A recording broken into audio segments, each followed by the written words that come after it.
Hello, I'm attorney Thomas Burton, and today's question is the following. How do I set up a living trust in Wisconsin? Okay, so this is a great question. You'll often hear people talk about a living trust or a revocable trust. Well, they're the same thing. Sometimes it's called a living revocable trust, and what it means by living is just the fact that you set the trust up while you're alive, while you are living during your lifetime. And the revocable part means it's revocable, meaning you can change it or revoke it in whole or in part at any time during your lifetime. In general, these type of trusts are changeable during your lifetime, and then after you die they become unchangeable or irrevocable. And this is by design so that after you're gone, your heirs follow your wishes. Now, at my office, we often use a revocable living trust as what we call a will substitute, meaning we use the trust as the main vehicle for all your assets to pass upon your death. The advantage to this is you can avoid probate on all your assets and avoid the need for an expensive and sometimes lengthy probate court proceeding. The probate courts have their own process and procedures that involves anywhere from 8 to 12 different forms you need to fill out just to open the probate, and then the probate court will impose a fee on all the property that passes through it. The reason for this is the courts are overburdened as it is with criminal and civil matters. They don't really want to deal with your estate issues, but if they have to, they'll charge you a fee to do it.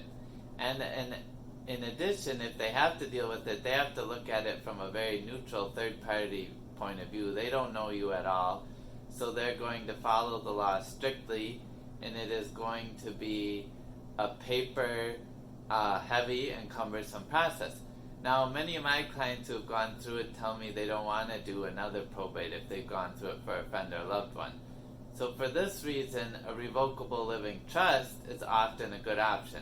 Now, in terms of forming one, it's the similar procedure to forming a will. You, the person making the trust, draw up the document in writing, you express your wishes, and then you sign it. In Wisconsin, in fact, it's even easier to form a trust than a will because you do not have to sign it in front of two disinterested witnesses. You simply sign and date it because we're operating under contract law, similar to contract law.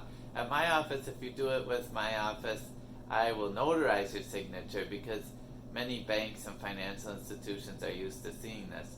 But one reason I like revocable living trusts is they're often easier to change or amend as you go along. We can simply draft an amendment, one page, and have you sign it in front of a notary wherever you happen to be. So to form a revocable living trust, you need to put it together in writing and then transfer some property into the trust. And you can fund the trust with as little as $10 or with other items. I often fund the trust with all your personal property. All the things sitting around your house that have value but no title, that's a great candidate to put into the trust and immediately avoid probate on all those little items. If you don't avoid probate on them, your personal representative is going to have to come up with a value for each chair, piece of furniture, painting, garden hoe, shovel, etc. when they file that estate inventory. So for sure, I love to fund a trust with personal property. Another great thing to put in it is real estate. Avoid probate completely on your real estate. So great question about how you form a living trust in Wisconsin.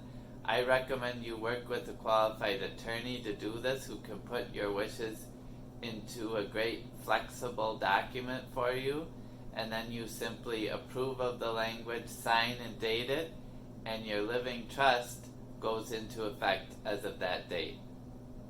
So great question, and we'll see you next time.